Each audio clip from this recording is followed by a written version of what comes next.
Hello, everyone. Welcome. Today I'm talking to Aldous Heaf. He was part of the GSIP program for our Gifted Talented, and he's honestly just such a remarkable individual. Today we are going through a lot of topics such as ADHD. How's it impacted his life? How's he turned it from a weakness into a superpower? We talk about the importance of resilience, and we talk about why he's put so much effort into his project with us. It's called Echo. It's an amazing video game that he's developing, and we're just kind of going through the history of all of these things. So stick around, stay tuned. All right. Hey, how are you doing today? So it's been like since Gassy, a lot has been going on. I just find it insane. Tell me about it. Like, Tell me about it. so for example, at my school, I'm setting up an engineering program so that we Oh, bring in some of the top engineers in Portland to our school to do lectures. So, for example, I'm drafting an email right now to the head of engineering at Nike to get him to Cal and Gable and talk about what he does and his role at his job. And right now, I have talked to, I think, 8 college professors hmm asking which ones should I reach out to, who can I reach out to, and who do you think will respond. And I hope to not only do a seminar each month, but have a day at the end of the year where all these people come in and have a bunch of different stalls and people just get to talk to them about the design. Maybe they bring in a shoe before it's been through the manufacturing process and all of that and how that system works. So that's what I've been doing. Wow. What kind of brought your passion into this? So since UCI, I've actually had a lot of thought about what is a role, right? hmm And to be honest, when I see a place or something that's cool, I want to join it, but it never really fit me. Like, I don't like just art. I don't like just engineering. I like a mix of it. So Yeah. I'm trying to learn how to build my own role and create new spaces for people so hmm that it gives me more opportunity and others more opportunity when they take the place of my role. So I plan to run this program for the next 3 years. I'm in high school. Yeah. So it's starting off now, but hopefully when I leave, it'll be continued on. Okay. Awesome. Wow. Okay. You're already doing so much and it's within so little time. All right. We mentioned a few times UCI X GATSI versus UCI. What is that program? I'm gonna explain that program really quickly. So it's part of a gifted talented program. What we do is we partner with universities and we have this little summer camp thing. And the students come here, they learn from many very, very renowned professors, renowned scientists, or otherwise, and they make a capstone project and pitch to investors. So one thing I actually want to talk about with you, Honest, is your project Echo. It really resonated with me. I even remember like when you were pitching it to the investors, a lot of the parents who were watching, they started tearing up. So tell me about Echo. Tell me how it started, and tell me what was your passion with it. So how it started was it was a really interesting start. So ever since when I got there, it felt I was a bit confused about the program, honestly, because it it markets itself in a very good way, but in a way that means that we almost aren't expecting what's about to happen. So, for example, it tells us about the gaming program and how it's very powerful in gaming, but then you realize it's not just gaming, it's entrepreneurship. And this entrepreneurship really pushes you into thinking, what is your role in society? And ever since I was a kid, I've loved nature. And to be fair, I know a lot of people would say that, but I have a grandfather who has spent his entire life in nature recording sound. And recently, I think 2 years ago, he taught me how to record. And he taught me this because he's dying. Wow, He got cancer 4 years ago, and he was given a life expectancy of 2 years. He's gone 2 years I'm past so the sorry, limit, man. and he wanted to pass it down. He wanted to hmm pass down. He has the largest collection of sounds in the world, hmm recorded by one human. He has animals that no longer exist and animals that we didn't even know existed until, he went around. And the thing about his work is it aligns with my ideology, but I don't know how I can implement my skills. Because ever since I was like born, I've been raised into a technology household. how does technology improve our feelings? But that's the thing with nature and technology, they never seem to fit together. It's never together, it's always on either side of an argument. And what I wanted to do is bring them together. So how do we level out technology's evil side of the algorithm and taking you in with nature? So, for example, I found that people nowadays spend 13 hours looking down at their phone each day on average. That is insane. Like, genuinely, think about that. That is, It's think, half your day. 90% because you're sleeping the other time. Yeah, yeah. So it's like 90% of your day. So 90% of your life is spent sleeping and or just looking at your phone. But a way to counteract that is echo. So our group started talking about what is the best way to take this and make it better and get rid of this algorithm and make people feel comfortable in enjoying nature. So we decided, how do we get their attention? So cutting them off. It's the easiest way to do it. So making it so there's a set time on things and stuff like that. But then we realized there's already a company that does that. Huh. That's not special. There's an app called Opal. I use it and it's an amazing app, but it doesn't have one thing. When you quit, when it forces you to quit, I can just go back into the app and just change it, make it so I can go back on. To be honest, it's an infinite cycle. It turns it off, you turn it on. Yeah. And the way that we decided to do it is, what if we could make them want to use our app instead of Instagram? So instead of being an app that just blocks, it's its own individual app. So we decided what gives people a sense of calm, what gives people a sense of almost ability to relax. That's the sounds and environments. And funnily enough, one of us had access to the largest collection in the world. So I actually found it really, really amazing. And one thing I did notice that you throughout the camp is that you were working really hard. You weren't sleeping a lot of the time. And your group worked your butt off. And I realize now that the reason why you guys work so hard is it wasn't just a game to you specifically, because it was part of your grandpa's legacy.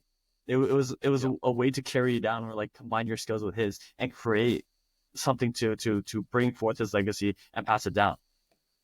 yeah. And it's why I think, sorry, continue. Oh, sorry. I just wanted to say, can you tell me more about the game? What do you do in the game? What's the like that kind of stuff? So the game is the only game, I think, one of the only games that wasn't really a game there. It was more a Spotify type environment where you're a fox, a white fox, going through these environments, and when you're in an environment, you hear the sounds of this environment. And when you're interacting with the environment, for example, you're fishing or swimming, you hear these sounds. And it's almost like an ambiance that allows you to just listen and relax. So like Lo-Fi Study Girl mixed with Spotify mixed with Opal. So those three. Wow. Okay. So if I understand it, I can just go in your game. And with the sounds, I can just switch to studying or to do any activity, and I'll still have like the background calming music or the nature sounds or the animal sounds in the background while I do anything else. Yeah. So that was Okay, the continue. main idea. Yeah. Then we decided we want this app to not only be an impact on the person, but on a global scale. So partnering with, for example, a national park. We had this idea, and this was one of the like strongest ways we think we could promote our game. So we decided that to promote our game, we would add a level of making this environment of the national park and then requesting sounds from them. And we would use that to make an environment for our game, then send it out and use that money to not only progress the national park and its like different, what do you call it? Not systems, but utilities. So, Yeah. for So example, so as I feeding plant understand, life and yeah, feeding finish, animal sorry. life. Yeah. So we'd use it to recontribute back to the nature that we're using to promote our game and help people. So it's like mutually beneficial. Everything they give you, you give back to them. And then as you make these, let's say, protected areas better, they give you more sounds and back and forth and back and forth. And overall, it helps people because they don't use computers as much or like that kind of opal kind of part. Yeah. And it makes their using computer experience better. Well, on top of that, you also help the world as well. That's wow. What can you say? That's amazing. And Yeah. no wonder during your presentation, vividly remember that people were just tearing up because there's how touching it was. Your whole topic. Wow. Yeah. Okay. Let's move on to the next thing. And I was actually wondering, one thing that you described to me previously was one of your biggest strengths was resilience. Can you elaborate on that? Talk to me about that. How has resilience helped you navigate in life? So it's funny because it's one thing that is a bit of a curse while also being the best thing I could have. Mm. Ever since I was younger, I've always wanted to put a twist on things. I've never really wanted to be like everyone else. And to be fair, it put me in a lot of bad places while also putting me in a lot of good places. Mm. So, for example, when I was younger, I was always told I was doing something wrong in math, but what was I doing wrong? I couldn't understand. And when I found out, it was a simple thing, but I was graphing the thing in my head before even putting it on paper. And I was constantly told I was wrong, but these things built up strength and built up different abilities to do things in a different way. Mm-hmm. So even when I was told I was doing some math wrong, I built my own way of making it better, of being correct, but while holding what they wanted and also holding what I wanted. So mixing together the two things that were almost like beneficial. And while a lot of people didn't like it, it was my way of doing things. And later we discovered that I had ADHD and dyslexia. And the reason I hadn't been diagnosed is because I didn't want to believe people. So when they told me I was Mm-hmm. bad at something, I'd be like, no, I'm better than you at it. And then and then I worked on it until I was better than them on it. So my dad, when I was younger, used to talk about how he was a better coder than me. I now can code Mm. 7 languages and can code better than them in every single one of those languages. That's amazing. So what you do is you start like I guess a little slow, and they say, "Yeah, I'm better than you." You're like, "No, I'm better because I do it in a different way and I work harder than you." That's actually one of the things. I guess the limitations of ADHD. Awesome that you bring it up is it's why most people who have ADHD struggle in the school system is because school system is built to reward sustained attention, and I'm assuming that's something you don't have, at least for specific topics that don't give you certain dopamine. To the viewers out there, ADHD is kind of you lack reward deficiency, whereas like all those happy dopamine hormones that go to your brain, you don't get them as much, and you only get them from certain things. And when you find a good source of dopamine, so these certain things, you kind of go overboard on it and you can hyperfixate. So that's one thing I saw you do, Aldous, is that when you had enough dopamine from, let's say, the project that you did for us, Echo, Gifted Talented, you had so much dopamine, you hyperfixated, and you got so much done. I think it's actually a superpower on your end. The reason why is because even though there's some things that I see that you lack, or let's say some things that you don't work as good as others, when you hyperfixate, and I assume from what you said to me is like once people say they're better than you at certain things like coding, you're like, no, I can do it better than you, I can do it more efficient than you, and I will be better than you. I love that. I love that whole thing. Thank you so much. That means a lot. Mhm. But Mhm. yeah, what I was saying is that I developed skills because I'd been told that I wasn't good enough about that certain things. That meant my ADHD and dyslexia no longer had downsides. Yeah. So I just viewed things differently. So I'm the only kid who has ADHD or dyslexia in my math class, which is honors pre-calc at the moment. And then it's just all these different things, all these different classes I'm taking. I find that I'm either the only one or one of like two. Mhm. And it's because when I think it's interesting because I think when people know they have ADHD and dyslexia before they have the ability to go around it, it harms them Yeah, in some exactly. ways because it means that they use it as an excuse when it isn't an excuse. It's a different perspective.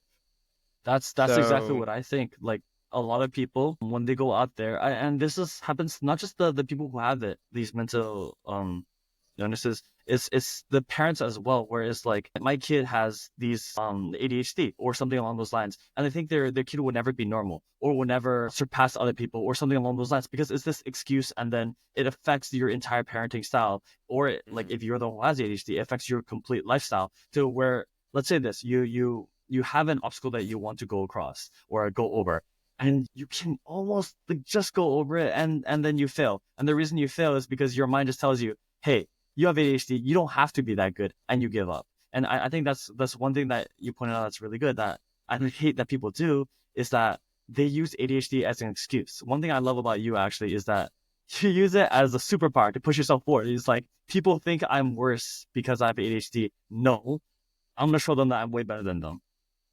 yeah. And I say thank you. So again, it's I what I would say is that when I was at Gatti, not only did it give me more dopamine than I've almost ever had on one topic, I was surrounded by the right people. While some people I didn't get to know as well because they view life a bit differently and they don't talk as much, they were still interesting. Everyone there was interesting. So, for example, I go up to a person and or just meet them randomly through a random course of events, and we'd instantly be friends. And it never be around the same topic either. For example, one person I talked about how gravity simulations aren't so confusing the entire time. So, and then another person, we completely bonded over music. So Mm-hmm. there's a mix of creativity, EQ, and then there's a mix of IQ in there that meant that we could all talk and understand each other's best. And what I almost wish we had more time because then at the start we could have gotten to know everyone and then could have Uh-huh. picked our teams. That Because makes then, sense. That makes sense. because like we started off in groups and we were so instantly we all hit it off with our groups and immediately were like almost like chains. I think maybe a few groups didn't have this, but our group, while it was chaotic, it was amazing. Mhm. Yeah, And that's the that's the effect of when you're surrounded by, I guess, people who have the same drive as you, people who have not necessarily the same genius or talents as you, but the same drive to go above and beyond, to push themselves forward. When you surround yourself with people like that and a whole environment of that, you're gonna want to go the extra mile, and that's the dopamine hit because you're surrounded by these people who all want to go the extra mile. That's what I loved about that program. yeah, it really showed me who I want to be. Mm-hmm. And something I took away from it was almost we don't it's an interesting thing that I was thinking about while I was there is we tomorrow isn't guaranteed. So pick who you're gonna be today. Yeah. Because every day I had 2 weeks there. That was no time at all. But each day I had to decide who I was gonna be and how I would act. And each day I had to decide, am I either going to bring everyone up with me or am I bringing just my group? And the thing is, by bringing everyone up with you, we all set our standards higher, meaning that our group would set our standards higher.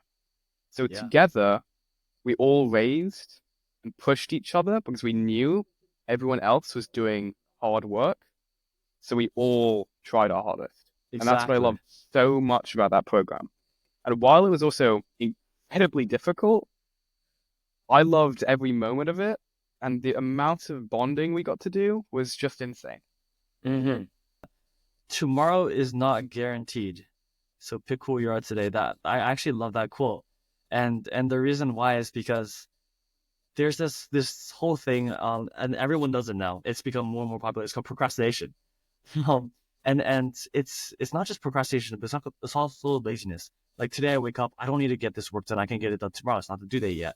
or today I wake up and I don't need to go to the gym, something along those lines. And the hard part about that is that technically there's always tomorrow. So I think what's really good there is that you guys had the chance, all of you had the chance to be your best selves, to show everyone what you had in you, and to kind of push yourself to your limits. And when everyone did that, it was actually magical. People got projects like these capstone projects that would take normal university students. They would take university students maybe half a year to do. You guys got it done in 2 weeks, and you guys did a really, really, really good job. Yeah. You know, one thing that I actually love is I guess how you look at your ADHD, your dyslexia.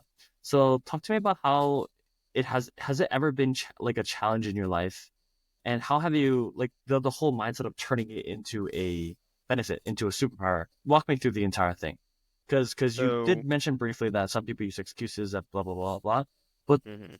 exactly what experiences have you had? Because we're definitely gonna have viewers out there who have either parents whose kids have ADHD, or the kids just themselves listening to this has ADHD. So talk to me about it. When I was younger, I was in the English school system, right? Mm-hmm. And I was horrible at tests, to be honest. And I never understood why, though. Because in my head, I got the answer, right? So I could, if someone told me, yeah, you can't do this, you're stupid, I'd be like, No, I've done it every time. I don't know how to say it. I can do it, I just don't know how to say it out loud. I can't pay attention enough to say it. But then, and my dyslexia came in where I just couldn't do well on tests. Like it made it hard to see, and reading hard to do, which meant tests were kind of a bum for me. But like in the English school system, it's all based on test taking, right? Mm-hmm. So I was just failing and failing and failing, but I got all of the homework right.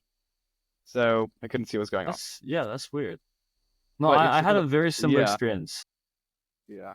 I'm not I don't have ADHD, but I have a lot of the symptoms of hyperactivity. I was studying it. I'm in human behavior, and I was studying ADHD, and there's a list of symptoms in the DSM-5 for hyperactivity. And then I was studying it with my girlfriend, and then she was like, "You have this. You have this one. You have it." I'm like, "Okay." But anyways, so all of these experiences have the same thing, but continue. Cut you off, yeah. What was it? Then I was thinking, well, why am I not doing right? Right. And then I gave up. I gave up. It was where my resilience finally broke through. It was 10 years of being told you can't do it. You're wrong. You're stupid. To be honest, I believed it. I believed I was like not intelligent when it was just I did it in a different way. So when I moved to the American school system, well, okay, firstly, let's make something clear. England tested me. I got a test in Mm, England to see if I had ADHD and dyslexia, but it didn't pick up. It picked up nothing. mm. So something is up, right? No, that's And definitely then one of the things about mental, like the DSM and whole diagnosis is, it varies based off of the practitioner, the person who's diagnosing you. It yeah, varies very, very differently. but you'll see why it didn't pick up. It's Yeah. interesting. There's a whole story. And then when I was in America, they started noticing these signs where I was put for my first year in America, I failed so badly on the math test that I was put in like the regular class on the honors math Mm. test because I was years ahead in England. But I was put in Okay. the regular class, but I was way too good for the regular class when it came to class, but way too bad to take tests in the honors class. So Yeah. they just sat me down on cool math games the entire time, and they was put in the middle because they couldn't decide what to do with me. So the That's next weird. year, I took another test. My mom, I think, made me study like 100 hours for that test, so that Yikes. I passed. I passed and Hmm. how to do it. And then I went through a course of not understanding what I was doing, like not well, giving up, going back to it again, being told I was bad at it, going back at it stronger Mm. until I hit eighth grade. And I had a teacher, I'm not going to say the name, but let's Billy call her Anne Murray. and Sure. Louis.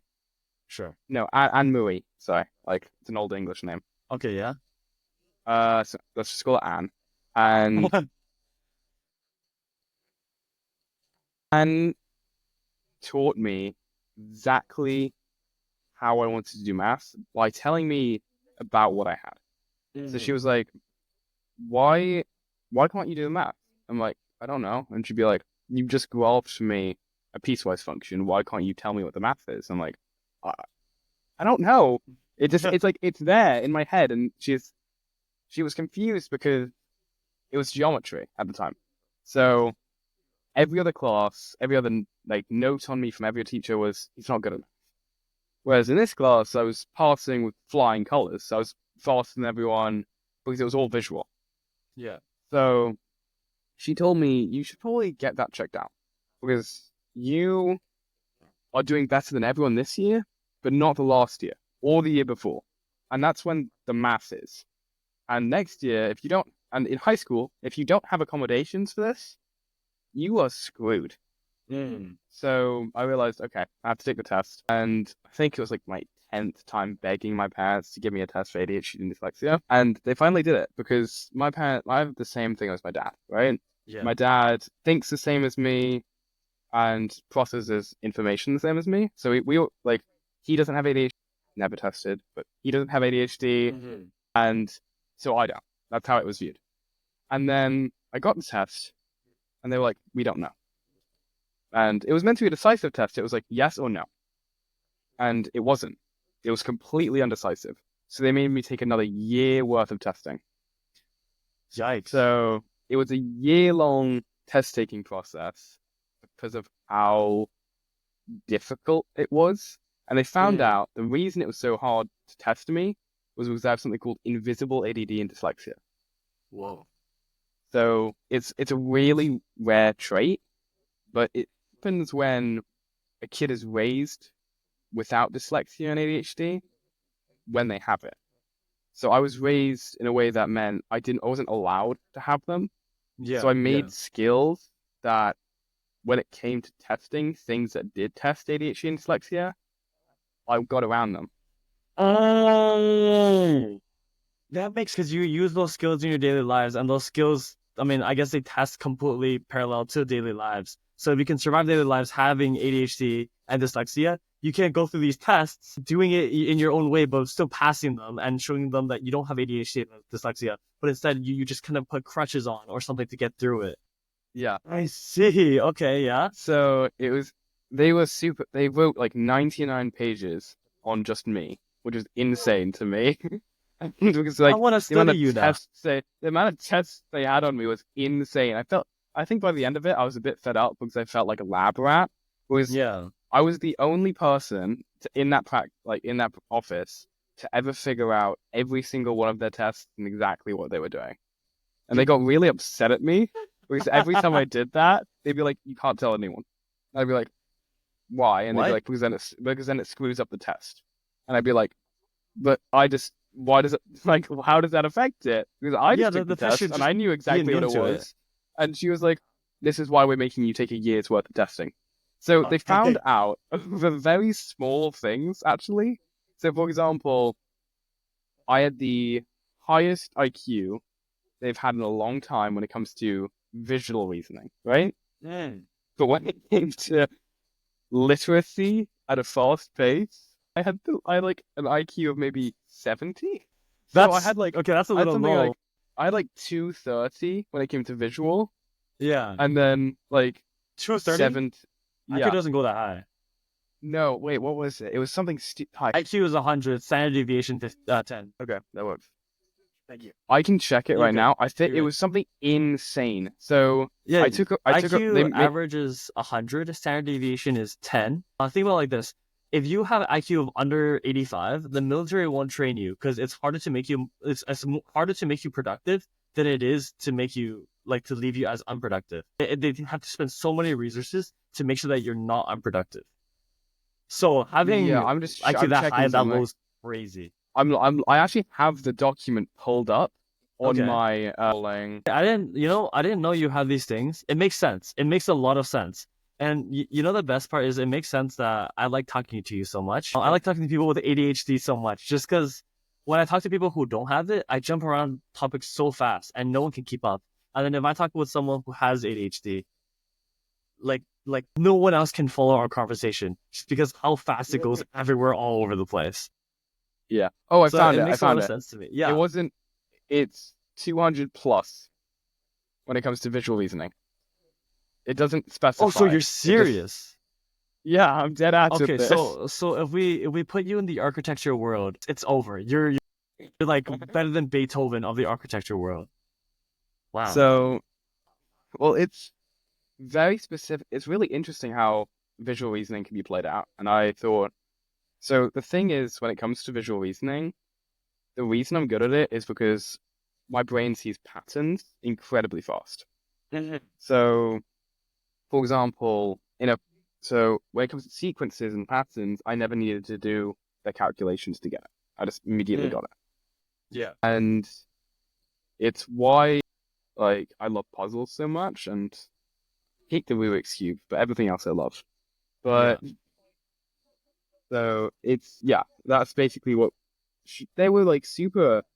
They were really odd about it because they asked if they could continue talking to me about my ADHD and dyslexia and stuff like that, and I really didn't want them to because I felt, to be fair, there should be a better way of testing it because I got like by the end I was a bit sick of it and a bit upset by how I was treated with going in Mm. every weekend to a facility that's like it feels very lab-ish, like sit in a Yeah. room, do a test for 10 minutes. When you know that what the test is, it feels pointless.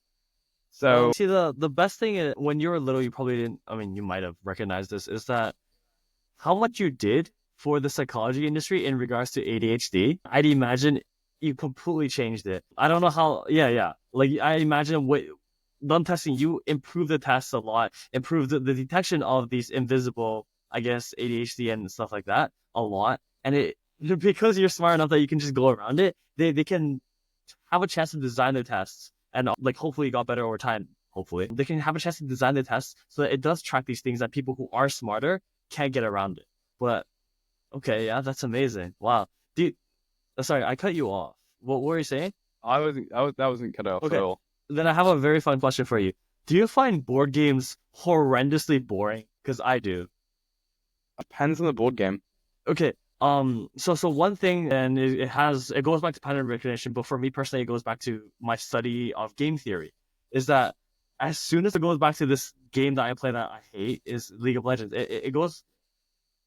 Board games have very, very thin layers of complexity. They have very little, I guess, game theory application where like the layers of complexity are only like 5 or 6 layers. Let's say for Monopoly, aside from most of it being randomized, the only options you can do is trading and buying or selling properties and like a few other mechanics. And so the skill expression is not there because you recognize patterns super, super fast.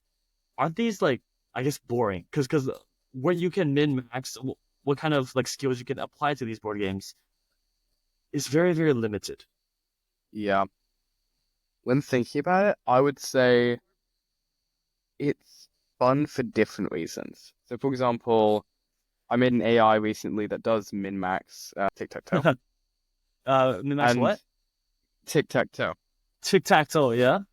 So, like, it basically finds the best possible route and always goes for it, especially when it goes against you. And my goal wasn't to win against the AI, it was to tie. Yeah. So I played against this AI for like 30 minutes trying to figure out what it was, and then I placed it. I was messing around with random things, and then I immediately got it.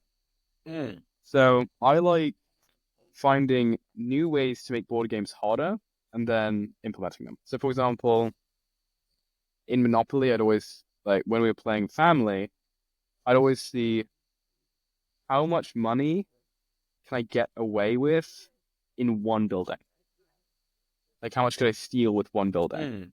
Maximum with the resources I'm given. And of course, like it gets simple after a few times, but once I've done that, I can move on. I no longer Yeah. need to play that board game in my head. So But instead of you getting bored of board games, you add layers of complexity to kind of supplement it.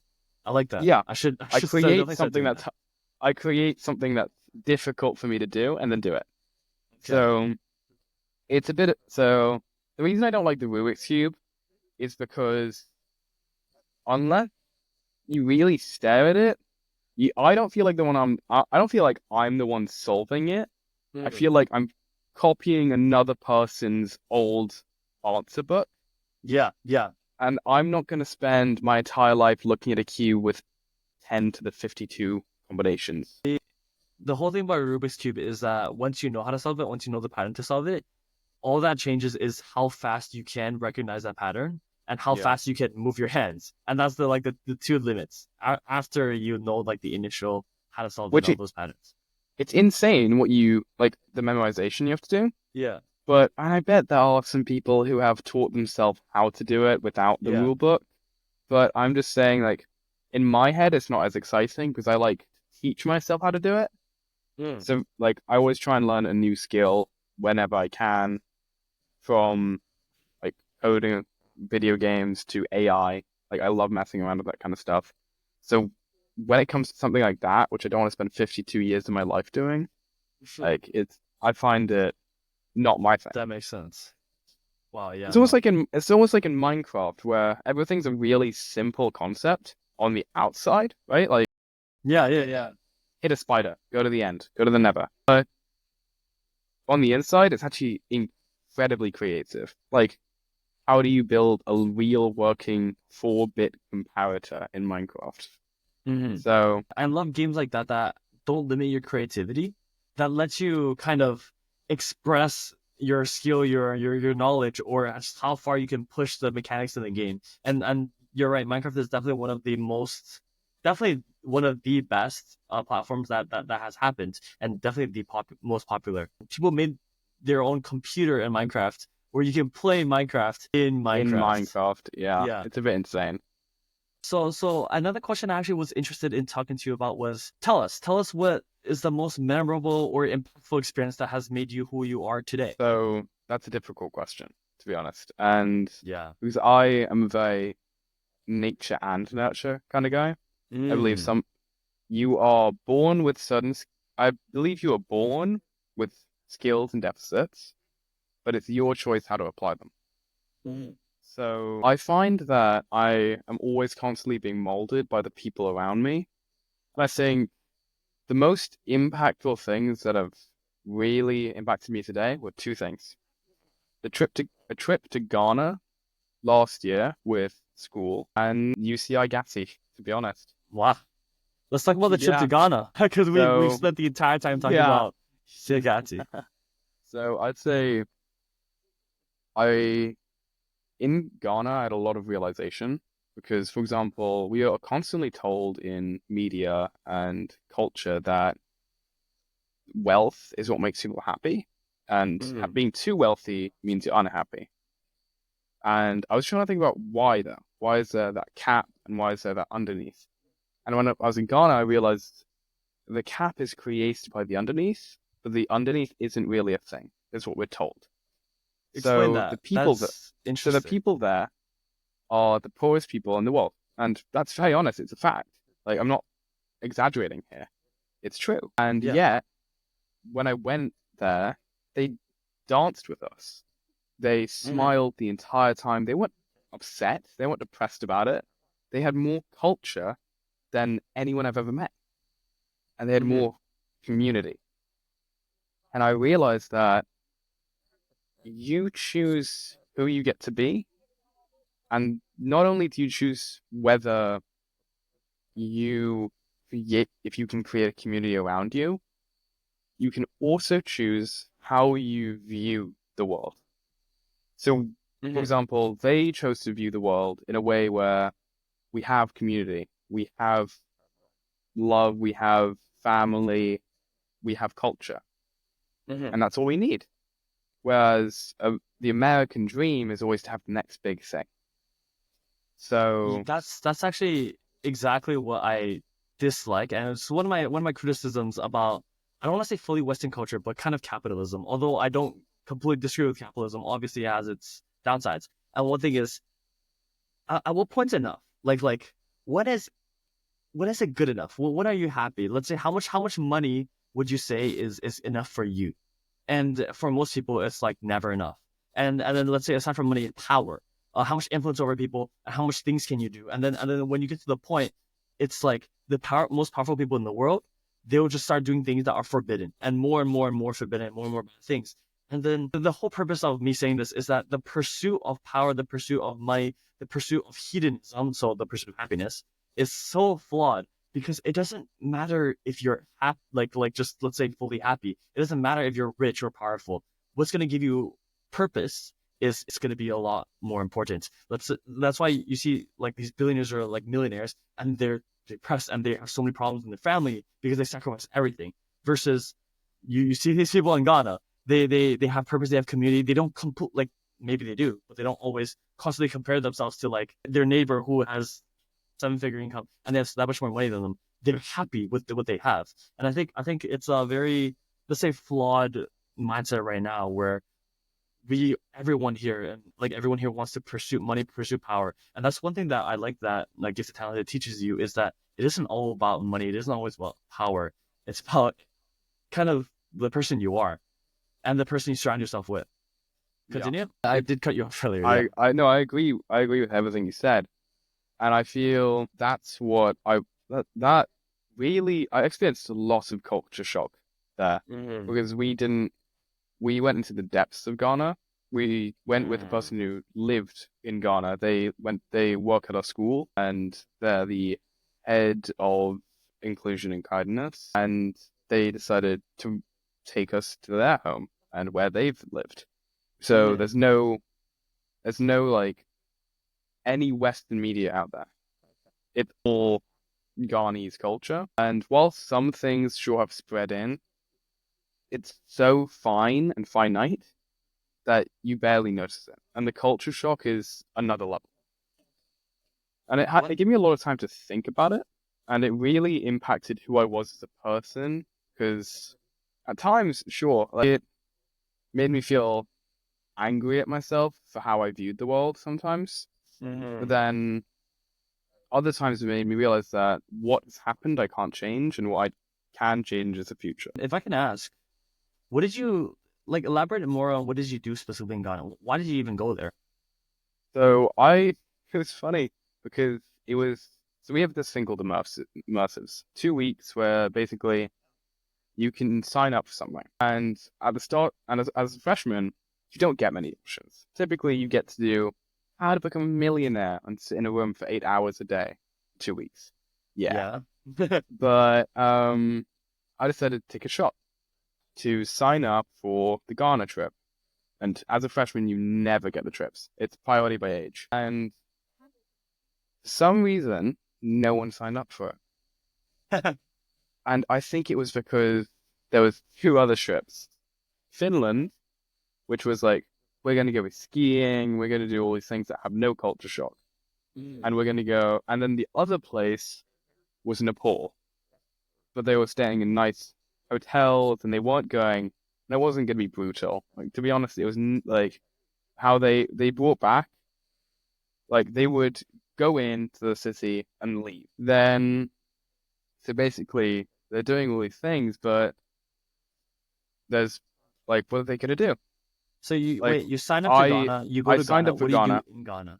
Oh, in Ghana, we went deep into so we started out on the outskirts, and we spent a day there just visiting large sites, like regular attractions people would see when going to Ghana. So exploring, understanding the community, that kind of stuff. Yeah, and then we spent like 14 hours driving into Ghana, like deep into Ghana, and because of like how bad the roads got, it took way longer than expected. And when we got there, we spent a few days at a college, talking to college students and learning about how the college was founded, the people who founded the college, the people who paid for the college, stuff like that. And it was amazing. It was a lot better than a few public schools in America, and it was huge. But the thing I found was that they chose to view it from their world. So, for example, it was the best college in the entirety of like everywhere in the world, apparently, to them. When, of course, it isn't, but it was amazing. So I think the way they view it is without the Western media, which means everything can be better, right? Yeah. So, like, no, I don't think many colleges would want to say they're the best college in the world, because then they get all the hassle of everyone saying they're not. Yeah. Whereas they will say it, and people will accept that, because they I don't see. want that. Anyways, we went off on a tangent here. Let's get back on track. Of course. So what's next for you?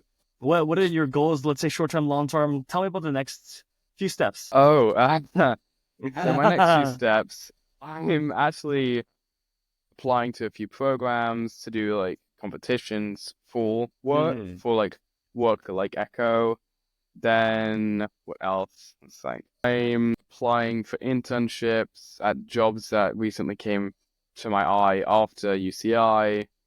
I'm running that program. I'm soon going to be a manager of robotics in operations. Next step, get to college. You get to college, you Like, explore. honestly, Yeah. like, have fun. So I know a lot of people don't, but I find the things I'm doing for college fun.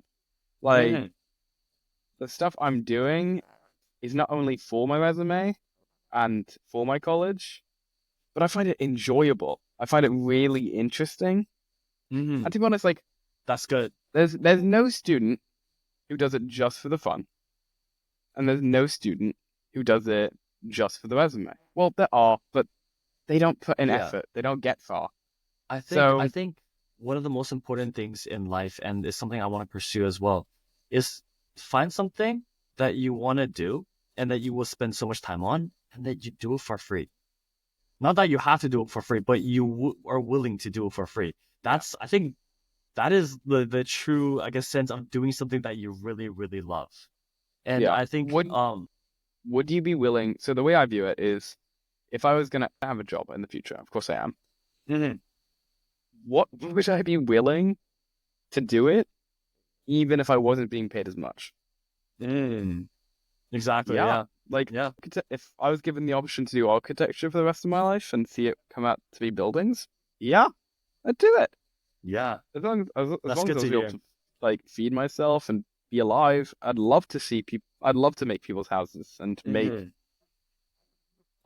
ideas and make different, like, social aspects and social situations using architecture. But I think that's a really good way to view it. Would you do it for free? Would you do it for less? So yeah. Yeah. Well, that's a good philosophy to have. Thank you so much for talking to me. Of course. Yeah, It was great talking to you. Yeah. I'll try and see you soon. Thank you. Thank you so much for joining us today with Aldous Heaf and just walking through his journey, his incredible journey with ADHD, his experience with us at camp, his deep dive into resilience. I hope you guys enjoyed this as much as I did, because honestly, I love talking to the guy. And this is the first episode of what will hopefully be many. I'll see you next time.